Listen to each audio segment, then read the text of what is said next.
ہمارا اچھا ہونا، کسی کی پرواہ کرنا، رونا دھونا، چیخنا چلانا، دعائیں کرنا، اپنی مصروفیت ترک کر دینا کوئی معنی نہیں رکھتا۔ لوگ اپنے حساب سے ہی چلتے ہیں۔ سب سے بہترین وراثت یہ ہے کہ والدین اپنے پیچھے محبت کرنے والے بہن بھائی چھوڑ جائیں۔ جب آپ بدترین حالات میں ہوں تو دھیان دیں کہ کون ہے جو اب بھی آپ میں خوبصورتی دیکھتا ہے۔ دھیان دیں کہ کون ہے جو آپ پر رحم کرتا ہے اور آپ کے لیے 70 عذر تلاش کرتا ہے۔ جب آپ غائب ہوں اور کسی سے ملنا چاہیں تو دھیان دیں کہ کون ہے جو آپ کو تلاش کرتا ہے اور آپ کے قریب رہنا چاہتا ہے۔ جب آپ بجھے ہوئے ہوں تو دھیان دیں کہ کون ہے جو آپ کی توانائی بحال کرنے کی کوشش کرتا ہے اور آپ کے چہرے پر مسکراہٹ لاتا ہے۔ محبت اسی وقت ظاہر ہوتی ہے جب ہم مشکل اور کمزوری کے لمحات میں ہوں۔ لوگوں کا کیا ہے؟ ایک زمانے میں پتھر مارتے تھے، دار پر چڑھاتے تھے۔ اب بیچارے ہنس لیتے ہیں، مذاق اڑا لیتے ہیں۔ بیماری ہمیں شفا کی اہمیت بتاتی ہے۔ ہم تندرست رہیں تو ہمیں تندرستی کی وقت معلوم نہیں ہوتی۔ ہماری زندگی میں ہمارا بعض برائیوں سے واسطہ اسی وجہ سے پڑتا ہے کہ ہم اچھائی کا مطلب جان سکیں، بلکہ کچھ اچھائیاں تو حاصل ہی منفی نقطے سے ہوتی ہیں۔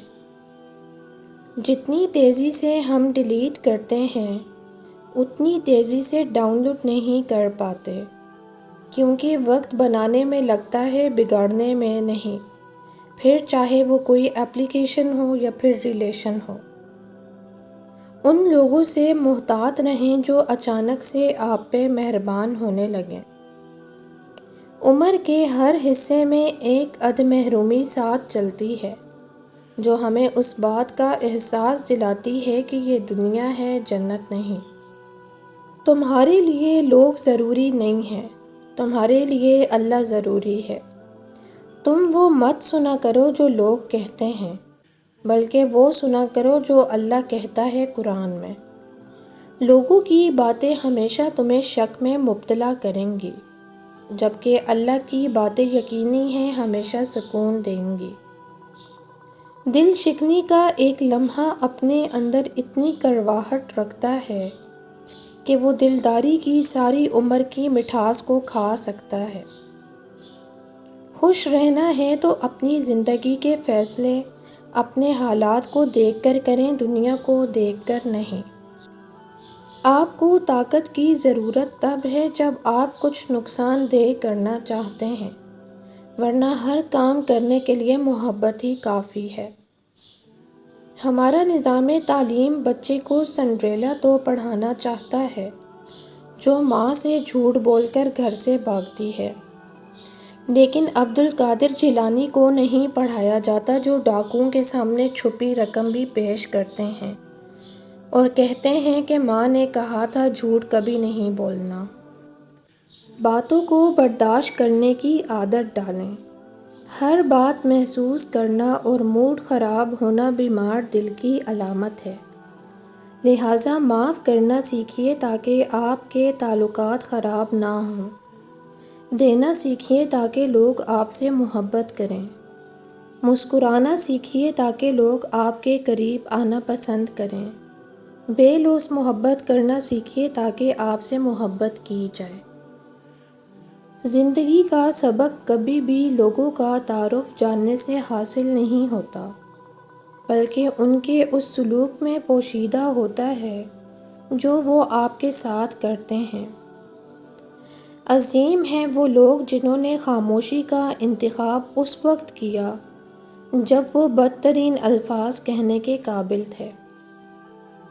حالانکہ منگنی سے شادی تک کا یہی درمیانی وقت شیطان کا انتہائی پسندیدہ دورانیہ ہوتا ہے، جس میں وہ دونوں اطراف ایسا خوشنما جال پھینکتا ہے کہ آج کل کے دور میں بچنے والوں کی تعداد بہت کم رہ جاتی ہے۔ سارے خواب پورے نہیں ہوتے، اور جب یہ پتہ چل جائے کہ کوئی خواب پورا نہیں ہو سکتا تو پھر اس کا پیچھا چھوڑ دینا چاہیے۔ یہ زندگی میں سکون کے لیے بہت ضروری ہے۔ ہر خواب پورا نہیں ہونا چاہیے، ورنہ زندگی میں عجیب خالی پن در آتا ہے۔ کچھ ادھورا بھی ہونا چاہیے۔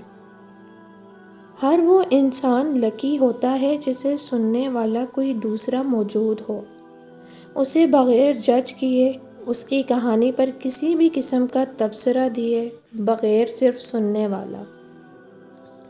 شیطان نے آدم کو جنت سے نکلوا دیا تھا، تم ایمان سے نہ نکلنا۔ ابلیس نے یقین کی صرف ایک کیفیت ظاہر کروائی تھی اور حضرت آدم علیہ السلام سے خطا کروا دی تھی۔ بے یقینی جنت سے نکلوا دیتی ہے۔ انسان کے پاس پیسہ ضرور ہونا چاہیے۔ غربت بہت بڑا عیب ہے، بہت ذلت ہے، بہت زیادہ۔ کوئی بھی منہ اٹھا کر کچھ بھی کہہ دے، آپ کیا کہہ سکتے ہیں، کیا کر سکتے ہیں؟ پیسہ پاس ہو تو اور کچھ نہیں، آپ کسی کے منہ پر مار کر منہ بند کر سکتے ہیں۔ جب انسان کے دل کا غبار بڑھ جاتا ہے تو وہ دو کام کرتا ہے، یا تو رو کر اسے کم کرنے کی سعی کرتا ہے یا پھر سخت گیر ہو جاتا ہے۔ انسان حقیقت سے اتنی تکلیف نہیں اٹھاتا جتنی وہم سے اٹھاتا ہے۔ تم ان سے وفا کی امید رکھتے ہو جو تم سے لاسٹ سین بھی چھپاتے ہیں۔ بیٹیوں کا دکھ ماؤں کو جلدی بوڑھا کر دیتا ہے۔ زندگی روز کچھ نہ کچھ سکھاتی ہے، لیکن بنیادی چیز یہ ہے کہ انسانوں سے توقعات کم سے کم رکھیں اور اوپر جو ذات ہے اسی پر توکل رکھیں۔ زمین سے احتیاط رکھو، یہ تمہاری نگران ہے۔ جس شخص نے بھی اس کے اوپر کوئی اچھا یا برا کام کیا ہوگا وہ اس کی خبر ضرور دینے والی ہے۔ یہ دنیا اور اس دنیا کی تمام آسائشیں، یہ سب ایک دن ختم ہو جائیں گی، اور اس حقیقت کو جانتے ہوئے بھی ہم اس ختم ہو جانے والی چیز کو اپنے کنٹرول میں کرنے کی کوشش کرتے ہیں، جیسے کوئی برف کو مٹھی میں لے کر اسے پگھلنے سے روکنے کی کوشش کرے، لیکن برف نے تو پگھلنا ہی ہے اور مٹھی نے خالی رہ جانا ہے۔ حضرت ابو بکر صدیق رضی اللہ عنہ نے فرمایا، قبر میں ایک اندھیرا ہے اور کلمہ طیبہ اس کا چراغ ہے۔